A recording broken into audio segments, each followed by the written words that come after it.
नमस्कार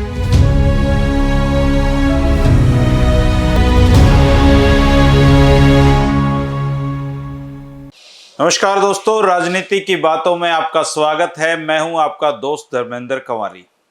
दोस्तों, चौधरी बंसीलाल की जिंदगी में ऐसा नहीं है कि सब अच्छी ही अच्छी बातें हों। जिंदगी एक मौसम की तरह होती है, कभी यहाँ बहारें आती हैं और कभी पतझड़ भी आता है। तो चौधरी बंसीलाल जी के खाते में कुछ बुरे काम भी दर्ज हैं और इतिहास की किताबों में उनको एक खलनायक के रूप में भी याद किया जाता है। और सबसे बड़ी तोहमत तो उन पर यह लगाई जाती है कि इमरजेंसी लगाने वालों में वो प्रमुखता से शामिल थे। दूसरे देश के बड़े बड़े नेताओं को हरियाणा में ही लाया गया था। इमरजेंसी में नसबंदी तो एक बड़ा मुद्दा है ही दोस्तों। इसकी वजह से विकास के मामले में हरियाणा को देश के सब राज्यों में से आगे ले जाने वाले चौधरी बंसीलाल को हरियाणा में शर्मनाक नारे उनके नाम पर बने नसबंदी की वजह से। जो पुराने लोग हैं वो जानते हैं कि नसबंदी के 3 दलाल इंदिरा, संजय और बंसीलाल के नारे इसी हरियाणा में गूंजे थे। इसके अलावा संजय गांधी की महत्वाकांक्षी परियोजना थी मारुति, उसको जमीन देने के मामले में भी चौधरी बंसीलाल पर बहुत तोहमतें लगाई जाती हैं दोस्तों। और आज हम इन सारे विवादों की तह तक जाने की कोशिश करेंगे और ये भी जानने की कोशिश करेंगे कि क्या इनसे चौधरी बंसीलाल जी बच सकते थे। एक बार इंदिरा गांधी जी बहुत अच्छे मूड में थी और उन्होंने चौधरी बंसीलाल को कहा कि यदि आप थोड़े से पॉलिश्ड और सोफिस्टिकेटेड होते तो बंसीलाल जी ज्यादा बेहतर होता। मतलब इंदिरा जी उनको ये कहना चाहती थी कि आप आदमी तो बहुत शानदार हैं, लेकिन शहरी लुक नहीं है आपका और जेंटलमैन वाले लुक में आप नहीं दिखाई देते हैं। तो इस पर इंदिरा गांधी जी को उन्होंने बड़ी विनम्रता से कहा था कि प्रधानमंत्री जी, मेरा जन्म गोलागढ़ गांव के एक किसान परिवार में हुआ। मेरे पिताजी आज भी खेती बाड़ी करते हैं। जन्म लेते ही मैंने रेत के टीले देखे, कम पानी में जो किसान हैं उनको संघर्ष करने वाली जिंदगी देखी। नामी गिरामी संस्थाओं में मुझे पढ़ने का मौका नहीं मिला और बड़ी मुश्किल से मेरे माँ बाप मुझे पढ़ाने का खर्च उठा पाए। इसके बाद जिंदगी में जो कुछ भी मैं कर पाया हूँ खुद के बलबूते पर किया है और ऐसे में मुझे पॉलिश्ड या सभ्य होने का मौका नहीं मिला। इस पर इंदिरा जी मुस्कुराई और उनका कोई बात नहीं, मैं समझती हूँ आप जैसे हैं वैसे अच्छे हैं। लेकिन एक टीस चौधरी बंसीलाल के मन में जरूर रही कि आप जब शहर से जुड़े हुए जो राजनेता हैं या जिनकी पीढ़ियां राजनीति में होती हैं, जिनके बाप राजनेता हैं, उनके बच्चे अगर आप देखें तो वो ज़्यादा पॉलिश्ड होते हैं। लेकिन एक गांव से निकला हुआ आदमी कैसे पॉलिश्ड हो सकता है। और चौधरी बंसीलाल पर सबसे बड़ा आरोप यह लगाया जाता है कि उन्होंने प्रधानमंत्री को इमरजेंसी लगाने वालों की सलाह दी थी और उसमें वो प्रमुख व्यक्ति थे। और वरिष्ठ पत्रकार कुलदीप नैयर जी की किताब में पढ़ रहा था, एक जिंदगी काफ़ी नहीं, और उसको पढ़ते हुए तो ऐसे लगता है कि इमरजेंसी लगाने के असली आदमी जो हैं वो तो चौधरी बंसीलाल ही थे, इंदिरा जी तो कहीं थी ही नहीं। और ख़ास बात यह है कि उन्होंने कभी भी इस मामले से पल्ला नहीं झाड़ा, ना जिंदगी में उन्होंने कोई स्पष्टीकरण दिया और जो बातें प्रचारित हो गई लोग उनको सही मानते रहे। सबको पता है दोस्तों कि एक समय में देश में जो इंदिरा गांधी जी थी वो प्रधानमंत्री जरूर थी, लेकिन उनसे ज़्यादा मजबूत संजय गांधी हो गए थे। और इंदिरा जी प्रधानमंत्री के पद पर रहते हुए भी संजय गांधी की जो महत्वाकांक्षाएं थी उनको रोक नहीं पा रही थी। और ऐसे में चौधरी बंसीलाल के पास अवसर कहाँ थे कि वो संजय गांधी की ना मानते और अपने रास्ते पर चल पाते। संजय गांधी जी से उनकी जो दोस्ती थी वो बनी और आगे फिर और गाढ़ी होती गई और संजय जी की हर बात की पूरा करने की कोशिश भी उन्होंने की। और इस कारण उन्होंने संजय गांधी का जो सबसे महत्वाकांक्षी प्रोजेक्ट था मारुति कार के लिए हरियाणा में जमीन भी उन्होंने दी।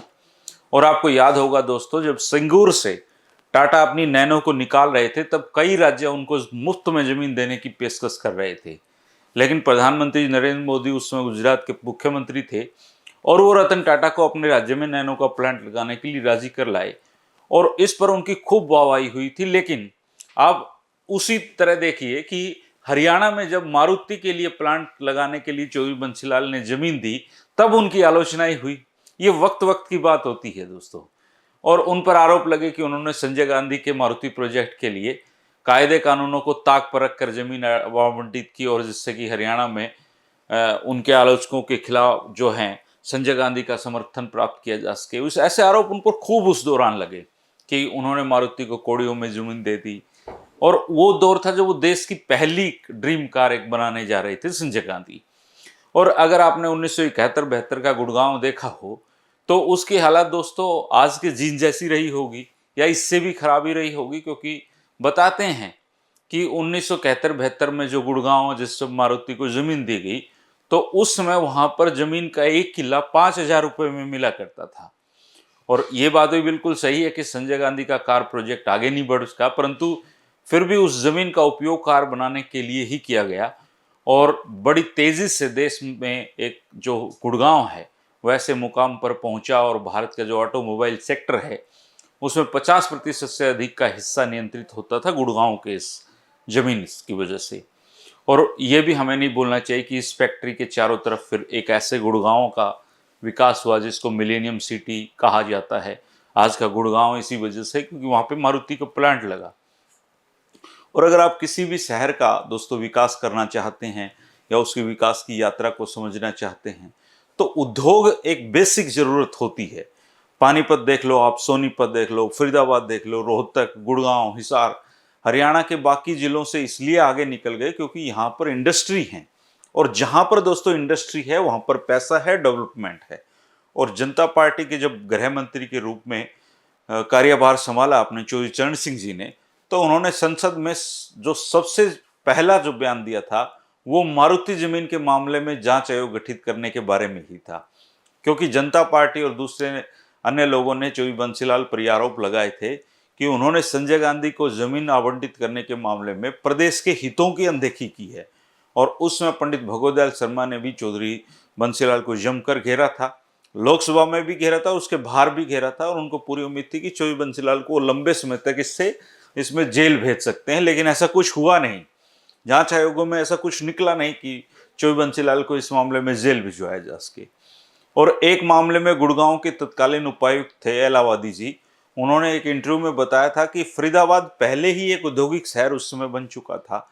और बंसीलाल जी यह महसूस किया उन्होंने कि गुड़गांव में अगर प्रदेश का ऑटोमोबाइल औद्योगिक क्षेत्र बनने की संभावनाएं तलाशी जाए या उसको बनाया जाए तो 1972 में जब संजय गांधी मारुति फैक्ट्री के लिए जमीन ढूंढ रहे थे उस समय जमीन को लेकर एक तरीके से दूसरे राज्यों में होड़ मची हुई थी।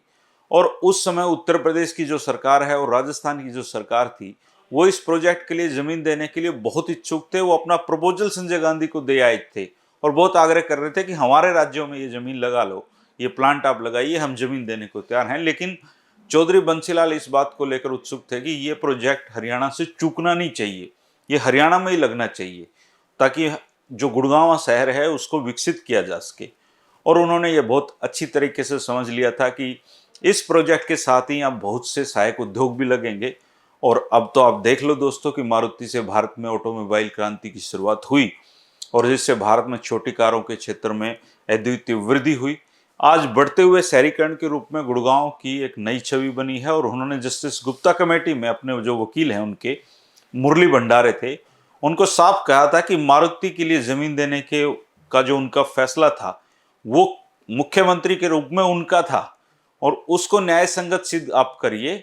किसी अधिकारी को बलि का बकरा नहीं बनाना चाहते हैं क्योंकि ये फैसला निजी तौर पर वो मानते थे कि मेरा था, मुख्यमंत्री के रूप में मैंने अपने अधिकारों का इस्तेमाल किया। और वो पूरी जिम्मेदारी के साथ इस बात को स्वीकार करते रहे कि हाँ मारुति को जमीन मैंने दी क्योंकि ये प्रदेश के हित में थी। वे संसदीय लोकतंत्र व नेतृत्व के सिद्धांतों पर हमेशा कायम रहे दोस्तों। और इस बात के ज्वलंत उदाहरण चौधरी बंसीलाल हैं कि उन्होंने अपने उन अधिकारियों का हमेशा समर्थन किया जिन्होंने पूरी गंभीरता के साथ सरकारी नीतियों को क्रियान्वित किया और जो बंसीलाल जी करवाना चाहते थे वो उन्होंने किया। और बंसीलाल जी के नेतृत्व की एक ये विशेषता थी कि जो अधिकारी ये जानते थे कि यदि उन्होंने ईमानदारी और समर्पण के साथ काम किया है तो उनको डरने की जरूरत नहीं है। इमरजेंसी के संदर्भ में भी चौधरी बंसीलाल पर आरोप लगाए जाने वाले जो संदिग्ध काम हैं उनकी अलग अलग तरीके की सूची है दोस्तों। सबकी अपनी अपनी समझ के आधार पर वो लंबी भी हो सकती है, छोटी भी हो सकती है। और इस बात में बहुत ही कम संदेह है कि इमरजेंसी के दौर में माहौल जो था वास्तव में भय वाला था और इस भय का एक किरदार चौधरी बंसीलाल को भी बनाया गया और वो इससे इनकार नहीं कर पाए, ना उन्होंने किया। और बड़ी संख्या में राजनेता असलियत में कोई भी जो विपक्ष का था वो नज़रबंद था या जेल में था, और दिल्ली के करीब होने की वजह से हरियाणा की जेलें और विश्राम गृह सबसे उपयुक्त थे। जो लोग राजनीतिक रूप से महत्वपूर्ण थे, उनके साथ ही ऐसे बहुत से अन्य लोग भी नज़रबंद थे जिन्होंने कभी सरकार की आलोचनाएं की थी या आलोचना में कोई लेख लिख दिया था, कहीं भाषण दे दिया था। उस सारे के सारे हरियाणा की जेलों में बंद थे। 1976 में बंसीलाल जी के कहने से कुरुक्षेत्र विश्वविद्यालय का नाम बदलकर बी.एन. चक्रवर्ती विश्वविद्यालय किया जाना इसी बात का एक छोटा परंतु एक अच्छा उदाहरण था कि किस प्रकार इमरजेंसी लगने पर ऐसे निर्णय करने और उनको लागू करने में खुली छूट मिली हुई थी, जो पूरी तरीके से अकारण मामले में आप ये कह सकते हैं कि ये इन मामलों से चौधरी बंसीलाल बच सकते थे, लेकिन नहीं बचे। और यह बहुत जो मन को कचोटने वाली बात है कि जिस व्यक्ति ने प्रदेश के लिए इतना कुछ किया दोस्तों, उनका ऐसे कामों और फैसलों की वजह से जनता की नज़रों में कद कम हुआ, जिनमें से बहुतों से वो पूरी तरीके से बच सकते थे। वो इसके प्रति सजग होते तो बहुत सारी तोहमतों से बच सकते थे। लेकिन शायद ये सृष्टि का नियम है दोस्तों कि यहाँ पर कोई भी इंसान संपूर्ण नहीं होता है। आप में, मुझ में, नेताओं में, महर्षियों में, हर जगह पर आप देखेंगे कोई ना कोई कमी सब में मिल जाती है। जो बंसीलाल के भी चरित्र पर यह कमी का दाग लगना था तो सो इमरजेंसी ने लगाया। और नसबंदी एक बड़ी वजह है दोस्तों जिसकी वजह से उनकी छवि खराब हुई। और हरियाणा में तब नारे बने, जो पुराने लोग हैं उन्होंने जरूर वो नारे सुने होंगे, जो 3 दलाल वाले नारे थे कि नसबंदी के 3 दलाल इंदिरा, संजय और बंसीलाल। और असल में नीतिगत रूप से नसबंदी के लिए जबरदस्ती किए जाने का उस समय कोई प्रावधान नहीं था, लेकिन अधिकारियों ने अपने नंबर बनाने के चक्कर में जनता पर जबरदस्ती नसबंदी थोपी। कुछ ऐसे व्यक्तियों की भी नसबंदियां कर दी जो विवाहित ही नहीं थे। और इस तरीके से जब नीति को क्रियान्वित करने का मौका असल में आया तो जनसंख्या को नियंत्रित करने का मूल उद्देश्य हाथ से निकल गया। और आज फिर इसकी डिमांड की जा रही है कि नसबंदी होनी चाहिए या जनसंख्या नियंत्रण होना चाहिए। और शायद उस समय जितना भी हुआ होगा उसकी वजह से हमारी आबादी ठहरी भी होगी, नहीं तो पता नहीं हम अब तक कितने करोड़ पहुंच चुके होते। और अब फिर इसकी डिमांड आ रही है कि हम जो कानून है यह लाया जाना चाहिए सभी धर्मों के लिए। तो देखते हैं आगे क्या होता है। लेकिन उस समय तो ये चौधरी बंसीलाल को इसने खलनायक ही बना दिया और पिपली जैसी जगहों पर कांड भी हुए।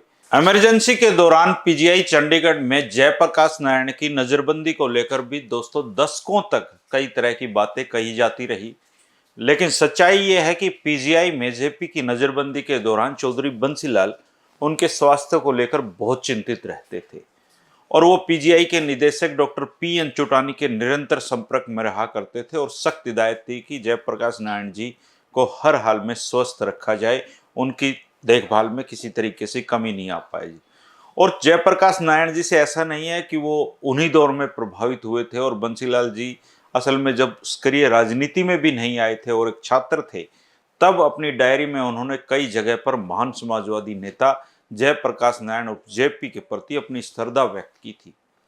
चौधरी बंसीलाल की डायरी 10 फरवरी 1950 को लिखी गई थी और इस डायरी की टिप्पणी से पता चलता है कि जयप्रकाश नारायण के प्रति चौधरी बंसीलाल की श्रद्धा कितनी थी।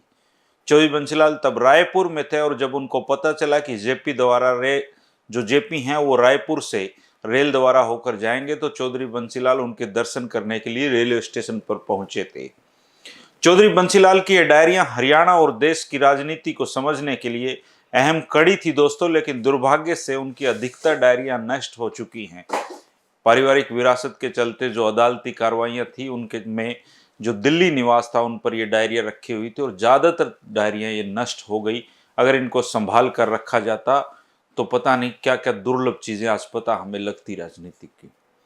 खुद नरसिम्हा राव जी चौधरी बंसीलाल से उनकी डायरियां मांगने के लिए आए थे, क्योंकि वो एक किताब लिखना चाहते थे, लेकिन चौधरी बंसीलाल ने उनको देने से इनकार कर दिया था, कहा था कि ये मेरी निजी हैं।